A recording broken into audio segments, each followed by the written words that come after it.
The distress beacon had been silent for 72 hours.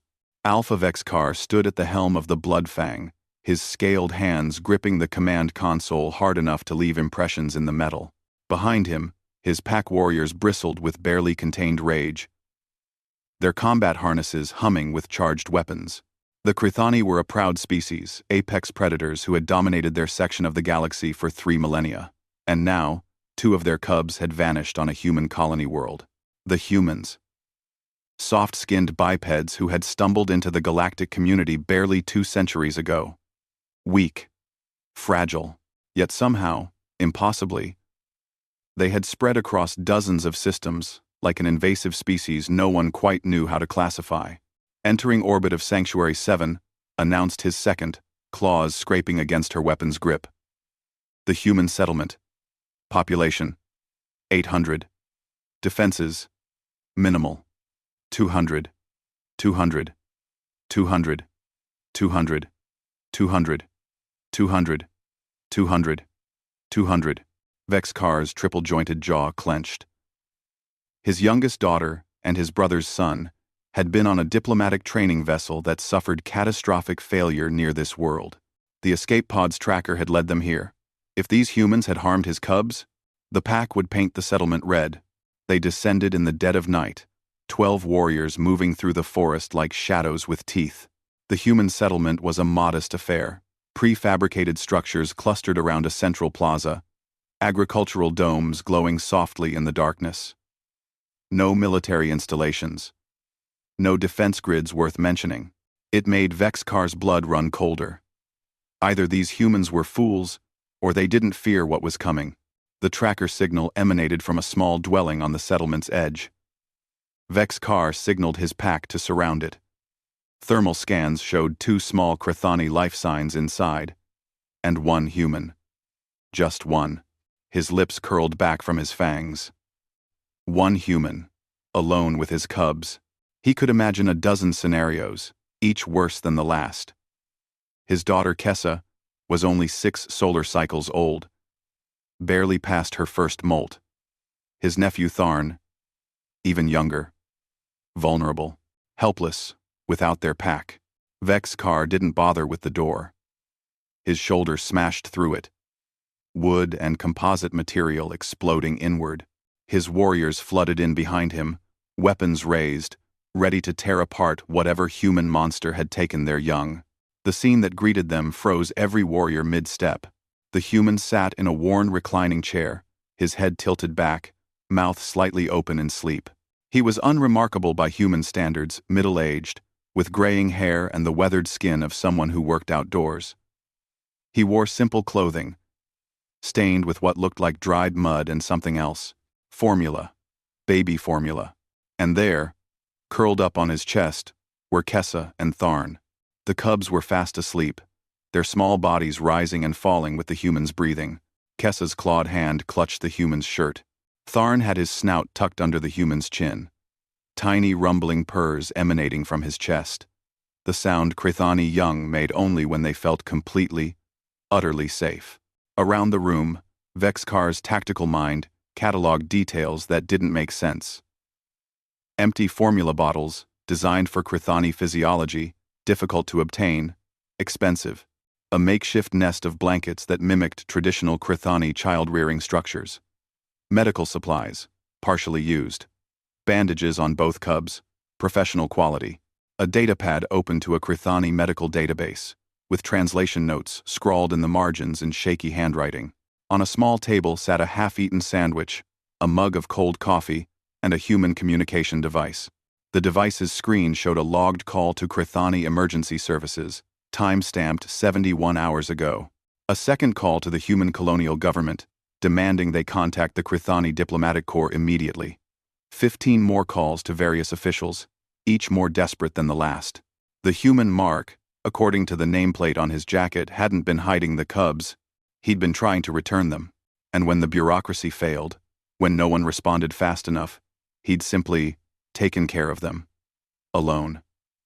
For 3 days. Vexcar took a step forward, and the movement caused a floorboard to creak.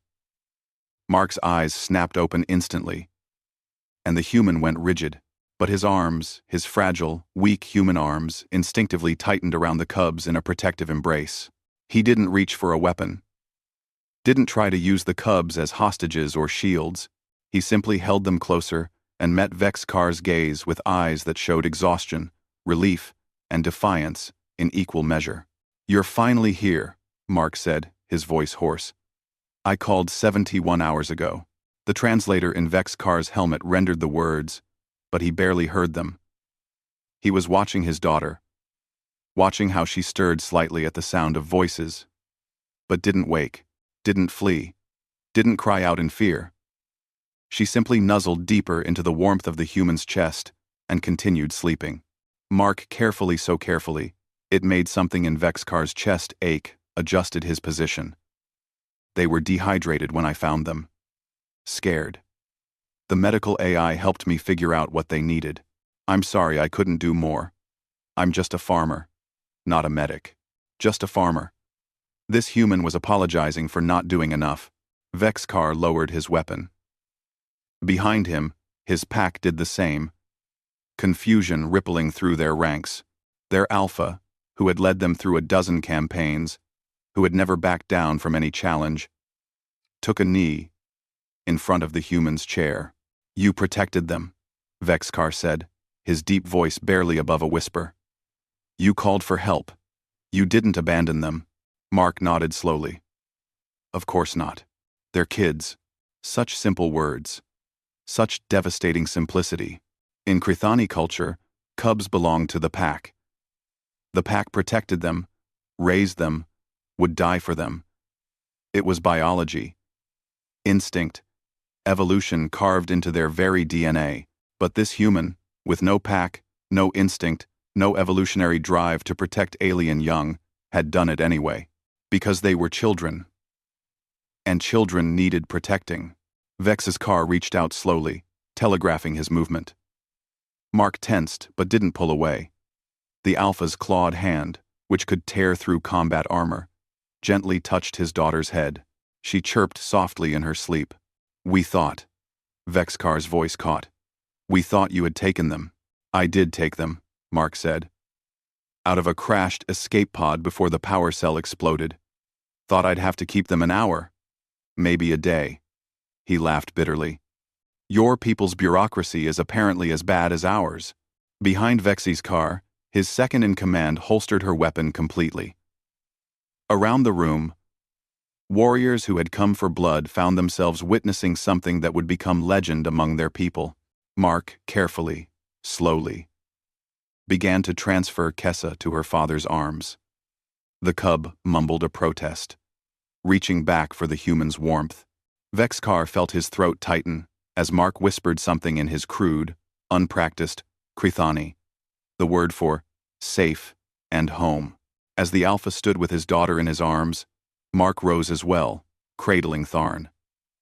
The human swayed slightly, exhaustion evident in every line of his body. "Thank you," Vex's car said, and the words felt inadequate. Mark looked at him for a long moment, then down at the sleeping cub in his arms.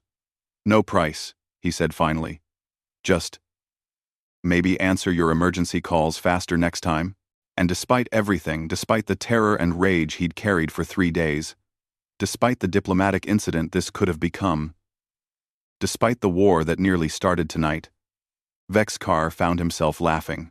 His pack joined him, the sound filling the small human dwelling. The farmer Mark had protected Krithani cubs with nothing but stubborn human determination and 3 days without sleep. He'd fought bureaucracy, learned alien physiology, and refused to give up. That night, the Krithani pack didn't leave immediately.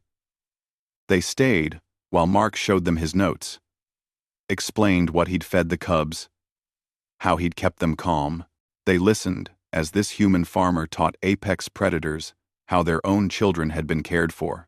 And when they finally departed, Vex-Kar left behind a pack token, a crystalline marker that proclaimed Mark as pack friend. Any Krithani who saw it would know. This human had protected their young. This human had earned their respect. As the Bloodfang left orbit, Vex-Kar held his sleeping daughter and looked at the colony growing small below. But perhaps that was what made them strong in ways the Krithani were only beginning to understand. Perhaps that was why the pack yielded.